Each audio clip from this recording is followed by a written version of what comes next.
It is Wednesday, May 28th, and time for another edition of Wednesday with Walton and Reis. I'm Brian Walton, and this is Kyle Reis. Welcome, Kyle. Hello, Brian. How are you? Doing well, doing well. And you found us obviously at the cardinalnation.com in video form, or you found us via audio at the Scoop Sports Network or all your favorite podcast apps. You can not only catch this week's episode, but go back and catch some of our wonderful past episodes as well. A lot of interesting things to cover this week. No major news across the system. We were kind of hoping that here the day after Memorial Day, there were going to be some wholesale promotions across the system. There was one major promotion, and that is outfielder Travis Honeyman, as we kind of expected he would and should, is now going to be challenged with a move to high A. Now, Honeyman, as folks may remember, was drafted back in 2023 in at number 90 overall. So very well thought of from Boston College, but has had a lot of injury problems. And at Palm Beach, some very interesting stats. Batted 321, but OBP 446. So he's a guy that walked more than he struck out at low A, but didn't show tons of power. What do you expect from Travis Honeyman now at high A? More of the same, Brian.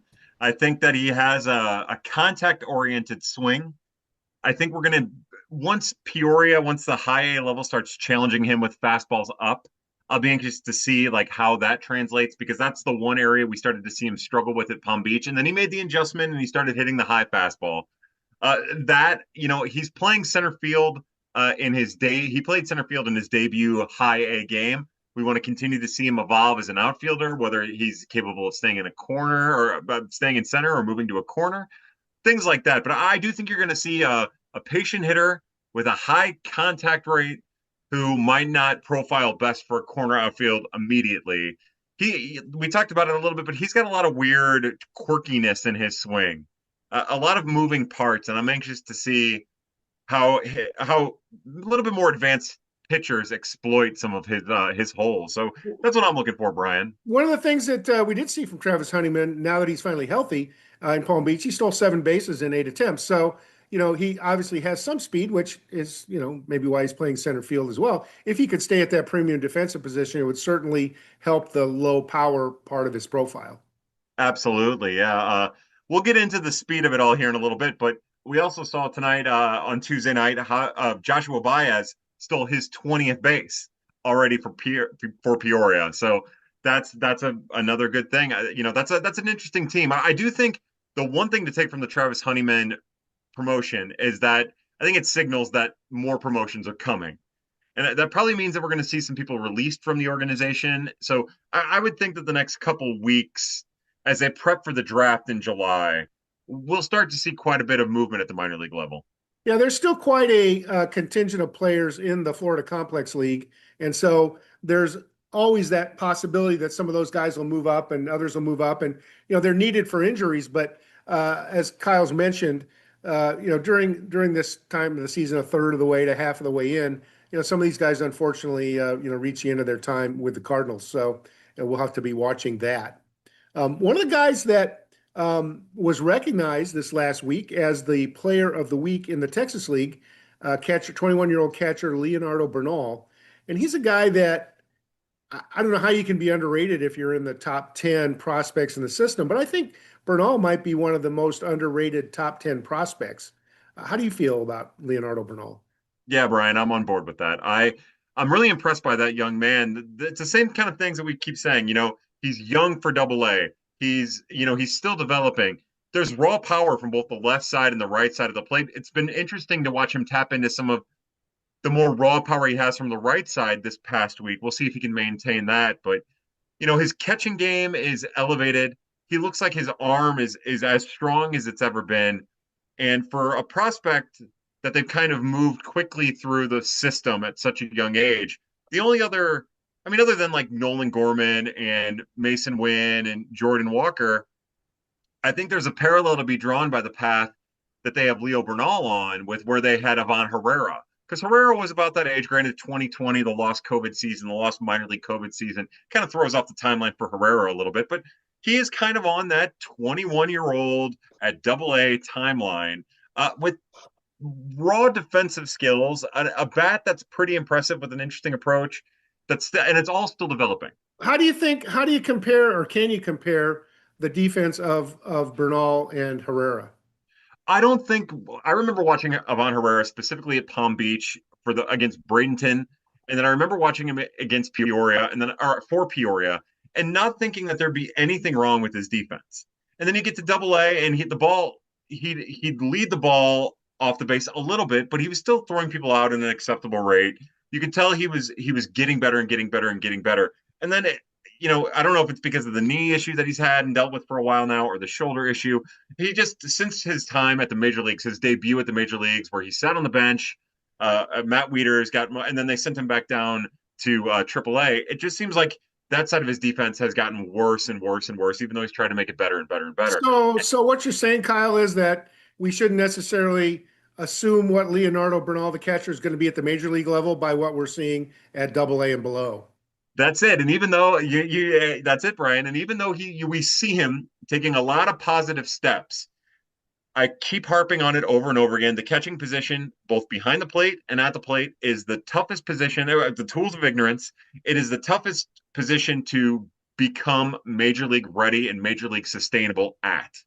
So I think he's on the right path. I think if he's not rushed, he'll be fine, and we'll see how it goes from here. We can't mention Leonardo Bernal without who is Player of the Week in the Texas League. But last year, Jimmy Crooks was the Player of the Year in the Texas League, and he's at Memphis now. Has just the same amount of home runs as Bernal does in Double A after that big week. But Jimmy Crooks has driven in. He's almost on a pace of 1 RBI per game, and some of that's obviously opportunity. But slugging 437, Jimmy Crooks offensively is looking pretty good. Strikeouts are a little high. But we're talking about 23-year-old in his first year at AAA, excuse me, first year at AAA. So obviously Crooks is going to be the guy who probably will get the first chance. But how do you think the Cardinals are going to sort all this out? Because they've got 3 catchers now and 2 more, coming relatively soon. I guess this will be up to Mr. Day and Mr. Surfolio and the group to try to plan. Brian, I would like to say that the prior knowledge we have of a crowded catching room at the major league level and the minor leagues with Yadier Molina as the incumbent and Carson Kelly and Andrew Kisner and that, then Ivan Herrera, would guide us. But I don't think we're there yet. I don't know. And, as we sit here and we wait for promotions at the minor league level to happen, guys like Josh Cross in particular, maybe even Joshua Baez, I still don't know what to expect from the new regime and how that will all plan out, which says nothing for the role that Chaim Bloom will play and whatever the manager at the major league level will be. If Ali, there are still so many variables. So Brian, I don't know. Yeah, good point, Kyle. There is no track record to fall back on. The Post-Dispatch had an article the other day about pitching development. It's something that you read and commented on in social media. The context was sort of Chris Roycroft, but it was bigger than that because obviously Chris is back in Memphis. But what did you get anything from that, or what did you get from that about because we're trying to look behind the curtain to find out what's going on with this new pitching. The whole hierarchy, but Matt Pierpont specifically as the director of pitching. Yeah, the role that Mr. Surfolio and Mr. Pierpont play. And I think the main takeaway, Brian, and this is not to trash the prior regime in any way, but it does seem like the communication level is higher than it's probably ever been with trying to push what the player needs to do to get to the major league level, like where their deficiencies are at, how they can work through it to get back to the major league level when they're sent down. Hearing Chris Roycroft talk about the difference last year, and they didn't really get into last year. They didn't want to make it about last year, and then this year, all right, he gets sent down. He has a 30-minute conversation with, I believe, Surfolio. They immediately have a plan with Mr. Pierpont to maximize his ability, and then we saw it immediately. We saw the metrics on his fastball completely change back and actually get better than they were last year when he was effective. Now, we did, by tweeting positive things about the article, we did kill Chris Roycroft. That's my fault. Unfortunately, he got the jinx. We wrote about you, and now you're back in Memphis. See ya. Yeah. But it just, they didn't really get into Ryan Fernandez all that much. But it just seems like the one thing that we talked about this offseason, that we heard the players talk about quite frequently, is the communication in the new regime. And that seems, in this article, it felt like not only did we get a feel for the communication that's happening at the minor league level with the instructors and with the front office side of development, but also the clear plan and the excitement level that the players have with it. And also, I don't remember there being that much transparent. And, it's something new. And usually when you have something new, it yields itself to more transparency. But I just don't remember seeing a lot of these kind of articles. I mean, articles about specific players' development. You've been great about that, even the Post Dispatch or Rob Brains, whoever. Like people have been great about that. But this was more peeling back the curtain on an individual level with multiple players to see what they're doing to help maximize them for the major league club. And it sounds like such a basic, but just like in any company, everybody who's listening here works in different lines of work, obviously, but anybody who's worked in a corporate world or an office environment knows that there are, I don't want to say cliques, but there are groups of people who work well together, and there are groups of people who are maybe working crossways. And I mean, I go back to the Dave Duncan, Brent Strom days. Dave Duncan, obviously, Hall of Fame caliber pitching coach. But Brent Strom was also a very knowledgeable guy, former major league pitcher, very successful, and he had a way that he wanted to develop pitchers. And the two, didn't necessarily communicate as well as they could, or what didn't choose to. And so guys weren't necessarily being developed for the roles or how they would be used in the major leagues. And I think the more that any organization can do to really not just talk it, but actually live it, being coordinated from top to bottom, it's a good thing. And I saw this spring. I'm on the backfields in the end of January, beginning of March, and there ain't nobody there but me and the players and the coaches.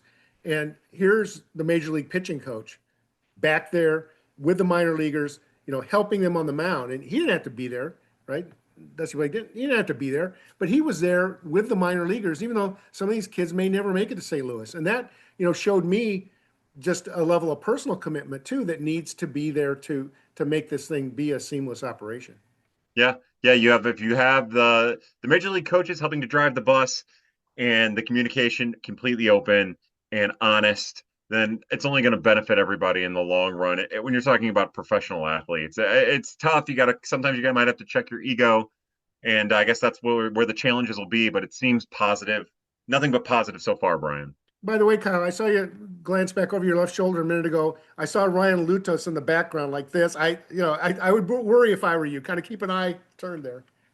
Yeah. Well, the thing about being displaced is you never know if your brother or your brother's dog is going to come in while you're hiding in the little guest room he has. Hey, I would like a pet interaction. That would be fun. Yeah. Yeah. Maybe one time we'll get Joey in here, and then when we get one night, I'll do it at my girlfriend's house, and we'll get our little dog Aggie. Yeah. Rotate dogs in, Brian.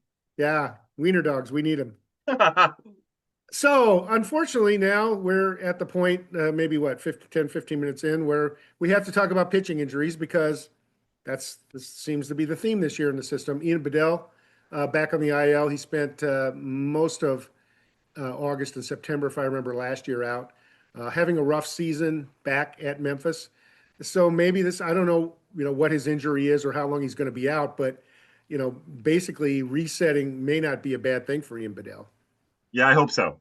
Brian. To be candid with the audience, I watched very little minor league baseball last week. I'm still trying to piece my life back together. So I didn't get to watch. I didn't get to see. I didn't have time to see if there was something in the start, if you grabbed for something, or I didn't. I went back and looked, and I didn't see anything that was telltale.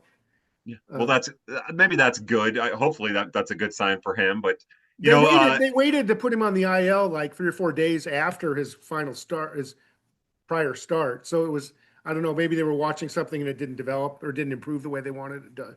Just speculating.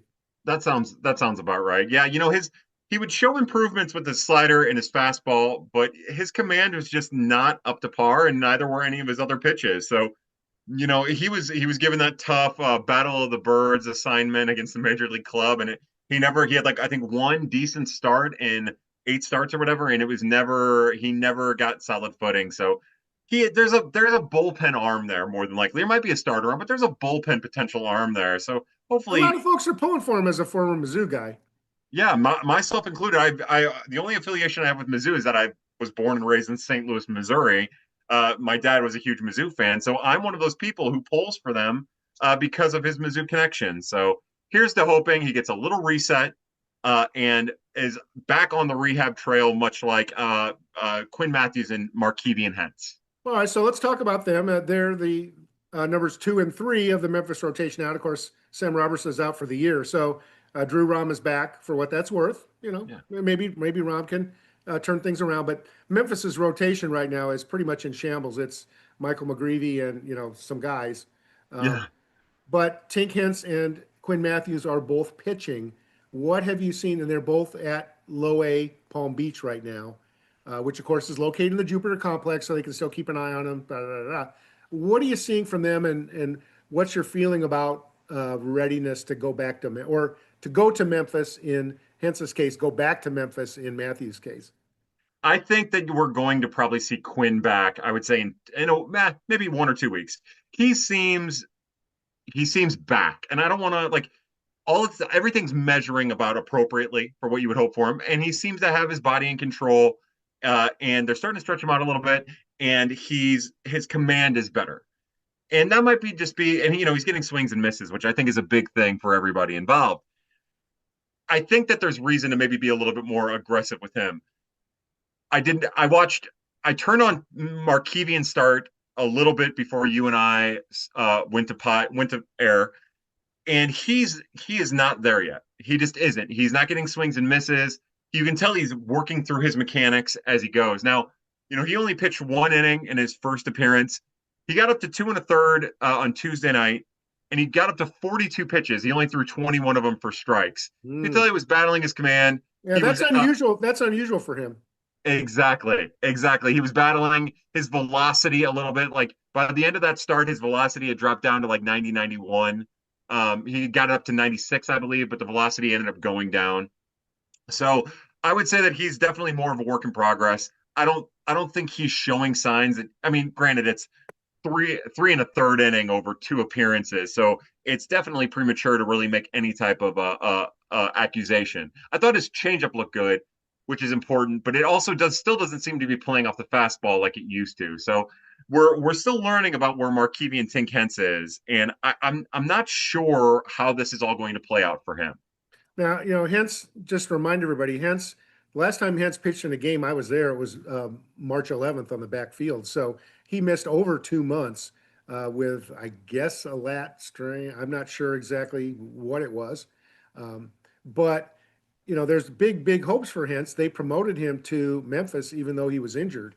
So there's an expectation, at least based on assignment, that they want to try to push him ahead. But I don't think anybody's going to throw him into the fire at AAA until he's back to where he needs to be.